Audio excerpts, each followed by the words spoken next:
اور اب اللہ پاک نے تینوں سوالوں کا جواب وحی کے نور سے حل کیا۔ فرمایا یسألونک عن ذی القرنین، میرے پیغمبر آپ سے یہ ذوالقرنین سے متعلق سوال کرتے ہیں، قل فرما دیجئے انہیں سأتلو علیکم منہ ذکرا انا مکننا لہ فی الارض وآتیناہ من کل شیء سببا فأتبع سببا۔ ذوالقرنین کو ہم نے پورے روئے زمین پر سلطنت عطا کی، پورے قرہ ارض پر 4 ایسے انسان ہیں خدا نے جن کو پوری سرزمین پر دھرتی پر حکومت بخشی، مشرق و مغرب میں جنوب و شمال میں 4 انسان ایسے ہیں، اور ان 4 میں سے ایک ذوالقرنین۔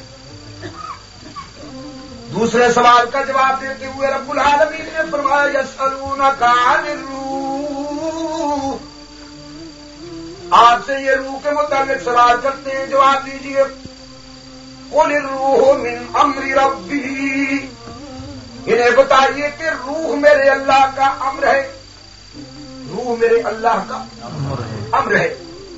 جسم خاکی ہے، روح آفاقی، جسم کا تعلق مٹی سے، روح کا تعلق آسمان سے، آفاق سے۔ خدا نے جسم کو خاک سے بنایا من صلصال کالفخار، اور روح کے متعلق فرمایا کہ یہ میرا اپنا امر ہے، اس کو نسبت دی ہے خدا نے اپنی طرف، اور جسم کی تخلیق خدا نے فرمائی ہے کھنکتی ہوئی مٹی سے۔ جب جسم بنایا مٹی سے گیا ہے تو اس کے تقاضے اور مطالبات بھی سارے کے سارے خاکی۔ اس میں کوئی شک نہیں کہ روح اور جسم جب دونوں مل جائے تو انسان بنتا، اگر ان میں سے کوئی ایک نہ رہے تو پھر انسان نہیں رہتا۔ روح کے بغیر جسم لاش، اور جسم کے بغیر روح نظر نہ آنے والی حقیقت ہے حقیقت، مگر مادی نقطۂ نظر سے نظر نہیں آتی ہے۔ جب یہ دونوں مل جاتے ہیں تو پھر انسان بنتا ہے۔ لیکن جسم کی تخلیق جب مٹی سے ہوئی ہے تو یہ رہتا ہے مٹی کے مکانوں میں، یہ پہنتا ہے مٹی کا لباس، وہ اب ریشم کا ہو، وہ کاٹن کا ہو، یا اس دور کا پلاسٹک کا ہو، لباس جس قسم کا بھی ہو، کھدر کا ہو، ہے خاکی، اس کا تعلق خاک۔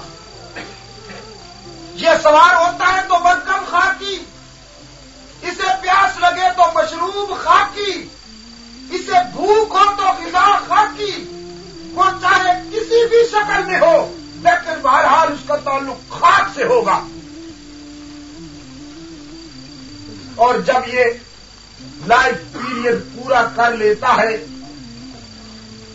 تو پھر یہ واپس بھی خاک میں چلا جاتا ہے زندگی گزار کر۔ کل شیء یرجع الی اصلہ، جسم مٹی میں چلا جاتا ہے اور روح پرواز کر جاتی ہے۔ آپ یہی کہتے ہیں نا کہ روح پرواز کر گئی، یا آپ کسی سے کہتے ہیں کہ ہم روح کو دفن کرنے گئے تھے؟ جسم دفن ہو جاتا ہے اور روح کل شیء یرجع الی اصلہ۔ میرے عزیز دوستو، جس طرح جسم کے تقاضے اور ڈیمانڈ سارے کے سارے خاکی ہیں، چونکہ روح کا تعلق آفاق سے ہے، اللہ نے اس کو اپنی طرف نسبت دی ہے تو اس کے مطالبے بھی سب کے سب آفاقی ہیں۔ جس طرح غذا کے بغیر روح جسم زندہ نہیں رہ سکتی، اسی طرح اللہ کے ذکر کے بغیر روح بھی زندہ نہیں رہ سکتی۔ غذا نہ ملے تو جسم کمزور ہو جاتا ہے، خدا کا ذکر نہ ہو تو روح کمزور ہو جایا کرتی ہے۔ آپ انتہائی آرام دہ مکان بنوا لیجئے، اس میں گرمیوں کے لیے ایئر کنڈیشنر، سردیوں کے لیے ہیٹر، آپ اس میں دنیا کی ہر سہولت مہیا کر لیجئے، نئے ماڈل کی کاروں میں جھومیے، بینک بیلنس بے شمار بنا لیجئے، لیکن ان تمام چیزوں سے یاقوتیاں کھائیے، آپ کا جسم موٹا ہوگا، آپ کی روح کو سکون نہیں پہنچے گا۔ دنیا کی دولت کی زروسین کی فراوانی سے جسم تر و تازہ ہوگا، روح کو اطمینان نہیں ہوگا، اس لیے کہ تسلی دل کو ہوتی ہے خدا کی یاد کرنے، خدا کو یاد کرنے سے۔ اس لیے اگر جسم کو تر و تازہ رکھنا ہے تو اچھی غذا دیجیے، اسے بھی بھوکا نہ ماریے، لیکن روح کی زندگی کے لیے اس کی یاد بھی کرتے رہا کیجیے۔ آج کل آپ دیکھتے ہیں نا کہ جوں وقت گزرتا جاتا ہے، جوں وقت گزرتا جاتا ہے، آپ صبح سحری کے بعد کیفیت دیکھا کیجیے۔ 10 بجے کیفیت اور ہوتی ہے، 1 بجے روح کی کیفیت اور ہوتی ہے، پھر 4 بجے روح کی کیفیت کچھ اور ہو جاتی ہے، پھر 7 بجے کیفیت کچھ اور ہو جاتی ہے، 8 بجتے ہیں تو روح کی کیفیت کچھ، جسم نقاہت محسوس کرتا ہے اور روح تر و تازہ ہوتی چلی جاتی ہے۔ خدا کی قسم، میں اپنی بات بتاؤں، صبح سویرے جب قرآن پاک کی تلاوت کی جائے تو اتنی طبیعت کو سرور نہیں ملتا جتنا افطاری کے قریب قرآن کی تلاوت کی جائے تو ایسے محسوس ہوتا ہے کہ اپنے مرکز کی طرف لپک رہے ہیں۔ بے شک میرے عزیز دوستو، راوند کے تبلیغی اجتماع میں تبلیغی مرکز میں ایک نو مسلم ڈاکٹر بتا رہا تھا کہ میں نے اسلام کیسے قبول کیا، جرمنی سے تعلق تھا اس کا۔ وہ بتانے لگا کہ ایک دن میرے دواخانے میں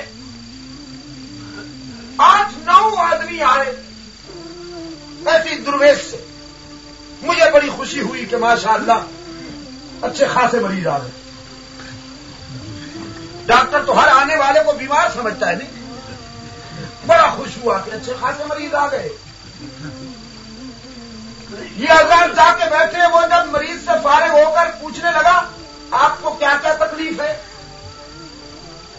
یہ مجاہدین کہنے لگے ڈاکٹر صاحب بحمدللہ ہمیں تو کوئی تکلیف نہیں، اگر آپ محسوس نہ کریں تو ہم آپ کی بیماری کا علاج کرنے آئے،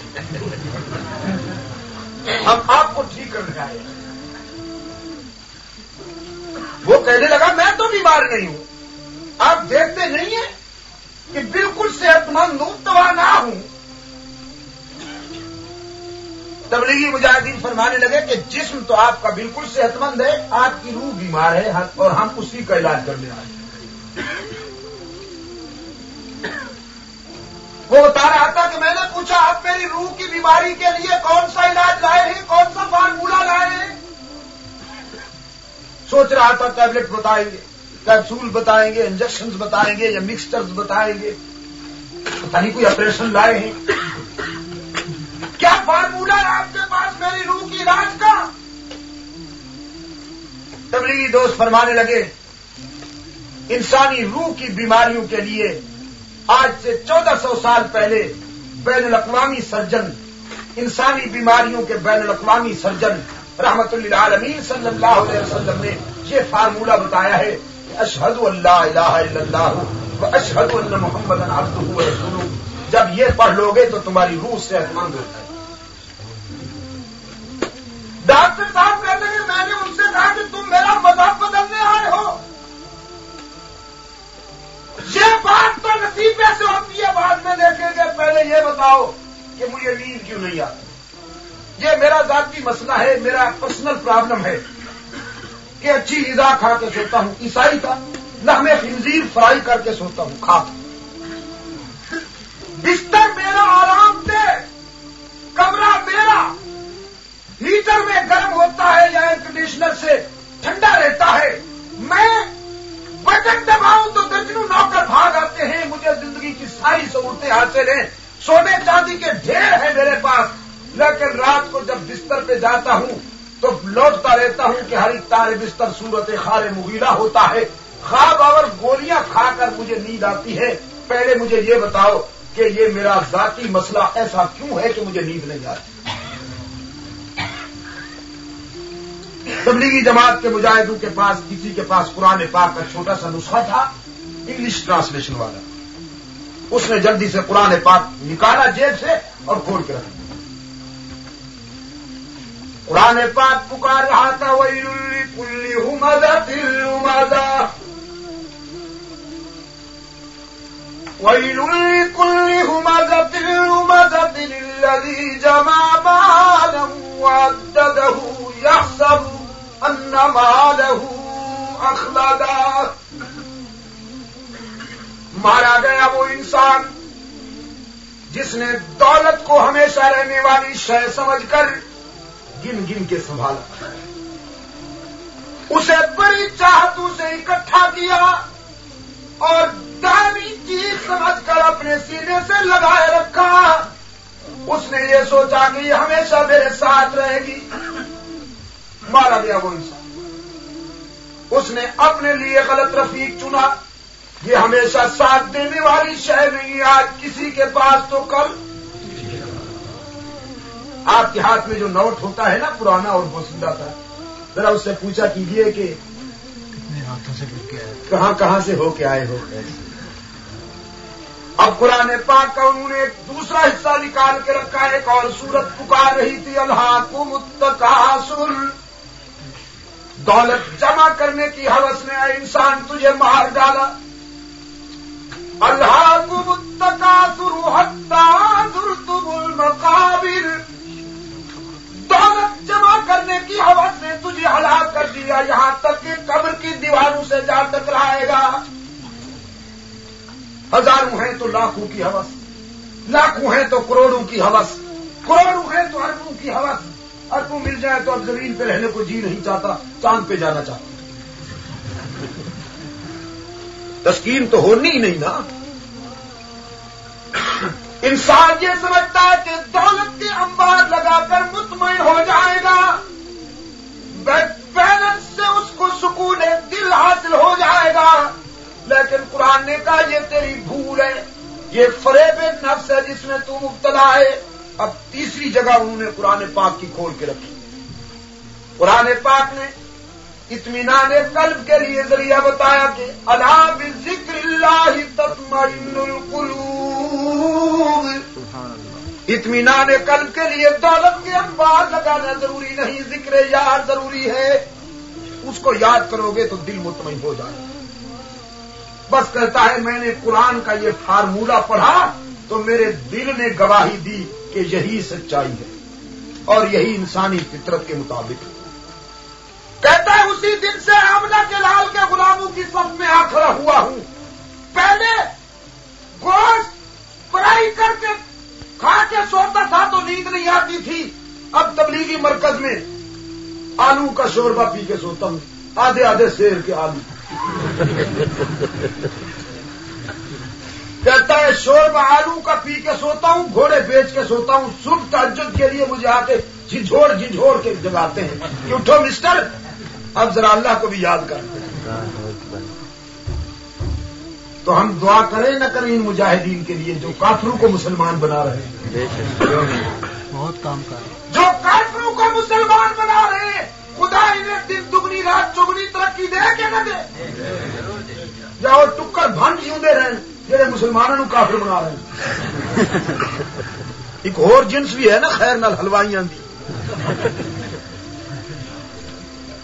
وہ کہیں اشرف علی تھانوی بھی رسول دا گستاخ ہے جی، حسین احمد مدنی بھی ہوئی، انور شاہ کشمیری بھی ہوئی، اسماعیل شہید بھی ہوئی، رشید احمد گنگوئی بھی پیغمبر دا گستاخ، عطا اللہ شاہ بخاری بھی حضور دا دشمن، تے سارے نبی دا دشمن، تے بس میں کلا حضور دا تے ہور بھی کوئی ہے جی، ہور ہوئے جڑا صبح شام مینوں ترو تازہ پلیٹ نذرانے شریف دی تے 11ویں شریف دا لوٹا پلاوے، وہ بھی آج کے رسول باقی سارے کافر۔ واہ سونے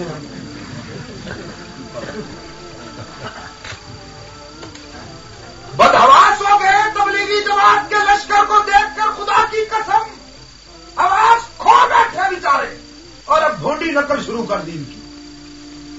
وہاں جمع ہوئے، اجتماع بھی کیا ہے وہاں میں، لیکن کیا ہوتا ہے ان باتوں سے؟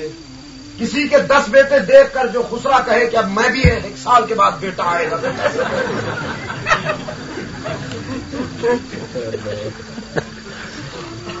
تم جمع تو ہو گئے، لیکن محمد الیاس رحمت اللہ علیہ والا خلوص گا اپنے دل میں.